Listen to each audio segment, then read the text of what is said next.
अंधेर नगरी चौपट राजा। एक बार की बात है, एक गुरु और शिष्य दोनों एक अनजान नगर में पहुंचे। वहां पहुंचकर उन्होंने देखा कि उस शहर में सब कुछ बहुत सस्ते में मिलता था और सबका भाव भी एक समान था। यानी 1 टका में चाहे 1 किलो सब्जी लो, चाहे 1 किलो सोना लो, सबका भाव एक समान ही था। उसमें जरा भी ऊंच नीच नहीं थी। इस प्रकार वहां के माहौल को देखते हुए चेला बहुत खुश हुआ। उसके तो जैसे अब मजे ही हो गए। उसे अब वहां का माहौल खूब पसंद आने लगा। लेकिन उसके गुरु को यह बात बिल्कुल ठीक नहीं लगी। उन्होंने अपने चेले से कहा कि वत्स, अब ज्यादा दिन यहां रहना ठीक नहीं है। यहां का राजा बिल्कुल मूर्ख है और उसके राज में गधे घोड्डे यानी बुद्धिमान और मूर्ख सब बराबर समझे जाते हैं। अर्थात यह एक मूर्खों की नगरी है। अगर यहां का राजा कह दे तो दिन को रात और रात को दिन माना जाता है। इसलिए अब जल्दी ही हमें इस नगरी को छोड़कर कहीं और जगह चले जाना चाहिए। अगर हम यहां रहे तो कभी भी मुसीबत में फंस सकते हैं। गुरु की यह बात चेले को पसंद नहीं आई।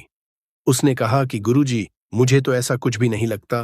फिर भी अगर आप जाना चाहते हैं तो आप चले जाइए। मैं तो अब यहीं पर रहना चाहता हूं। गुरुजी ने अपने चेले को खूब समझाया कि वो उनकी बात मान ले और उनके साथ दूसरी जगह चले। लेकिन चेले ने अपने गुरु की एक न सुनी। अब गुरुजी ने अकेले ही जाने का निश्चय किया और जाते जाते उन्होंने अपने चेले से कहा, देखो वत्स, अब जैसी तुम्हारी इच्छा, फिर भी तुम अपना ख्याल रखना और अगर कभी मुसीबत आन पड़ी है तो एक बार मुझे जरूर याद कर लेना। मैं उसी समय तुम्हारी मदद के लिए आ जाऊंगा। और ऐसा कहकर गुरुजी अकेले ही वहां से चले गए। अब चेला अकेला ही खूब मजे से रहने लगा और खूब खा खाकर थोड़े ही दिनों में वो मोटा हो गया। अब एक दिन अचानक जोरदार बारिश हुई जिसके कारण एक घर की दीवार टूट गई और उसके नीचे दबने से एक बकरी की मौत हो गई। अब बकरी के मालिक ने वहां के राजा से शिकायत कर दी। राजा ने जब बकरी के मालिक को बुलाया तो उसने कहा कि पडीडर हौसी की दीवार गिरने से मेरी बकरी की मौत हुई है। तो राजा ने उसके पडीडर हौसी को बुलाया और उससे पूछा, देखो, तुम्हारी दीवार गिरने से एक बकरी की मौत गई है। अब इसकी सजा मौत है। ये सुनकर वो आदमी घबरा कर बोला, नहीं राजा साहब, इसमें मेरी कोई गलती नहीं है। दरअसल ये सारी गलती तो उस दीवार को चुनने वाले कारीगर की है। शायद उसी ने दीवार ठीक से नहीं बनाई होगी, तभी वो बारिश से गिर गई। तो राजा ने उस कारीगर को भी बुलाया और उससे कहा, देखो, तुमने कैसी घटिया दीवार चुनी है जो एक ही बारिश में गिर पड़ी और जिससे एक बकरी को मौत हो गई है।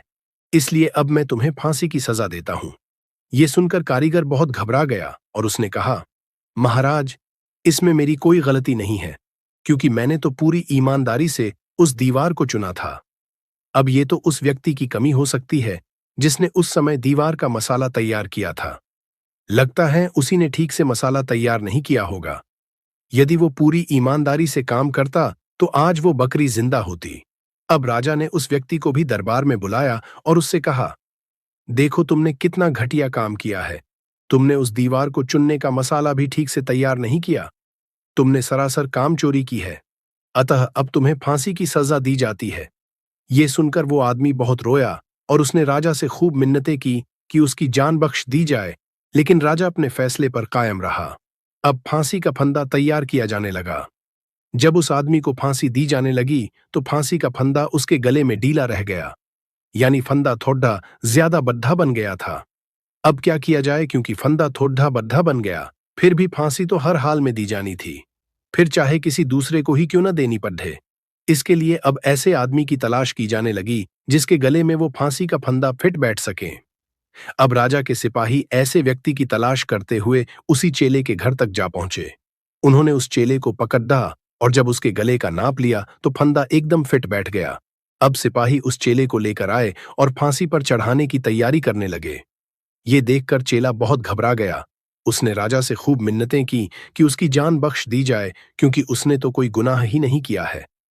लेकिन राजा ने उसकी भी बात नहीं सुनी और चेले से कहा, देखो युवक, हम किसी और को फांसी की सजा का हुक्म सुना चुके हैं, लेकिन उसके गले में ये फंदा बहुत ढीला है, इसलिए उसके बदले में अब तुम्हें फांसी दी जा रही है। अब मैं अपना हुक्म तो वापस नहीं ले सकता, इसलिए इस फंदे पर किसी को तो झूलना ही पड़ेगा ना। अब तो चेला बहुत घबरा गया, क्योंकि मौत अब उसे अपने सामने ही नजर आ रही थी। तभी उसे अपने गुरु की बात याद आई और उसने मन ही मन अपने गुरु को याद किया। इसके बाद उसके गुरु राजा के दरबार में पहुंचे और कहा, हैं वत्स, ये तो तुम्हारे लिए बहुत सौभाग्य की बात है कि तुम ऐसे समय मृत्यु को प्राप्त हो रहे हो, जब ऐसा योग बन रहा है, जब मृत्यु को प्राप्त होने वाला सीधा परमात्मा से मिलता है, यानी उसे स्वर्ग में जगह मिलती है और उसे हमेशा के लिए मुक्ति मिल जाती है। ये सुनकर राजा ने कहा, हैं गुरुवर, अगर ऐसा है तो फिर मैं स्वयं ही इस फांसी पर चढ़ूंगा।